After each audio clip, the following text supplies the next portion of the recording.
ভোগের মাধ্যমে হয় সিদ্ধি লাভ। আর এই ভোগাভোগ না হলে এই নষ্ট দেহের মুক্তি লাভ হয় না।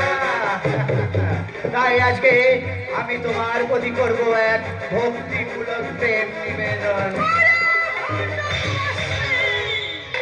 এই তোরা শোনো, আমি সকলকে আমি ডেকে ডেকে বলবো, ওগো ওগো যুব সমাজ, তোমরা দেখতে পাচ্ছ যে যে তোমাদের ভাণ্ড পুরুষ যে এখানে বসে আছে, সে আর কেউ নয়, সে হচ্ছে অমরার বাবাজি শয়তান।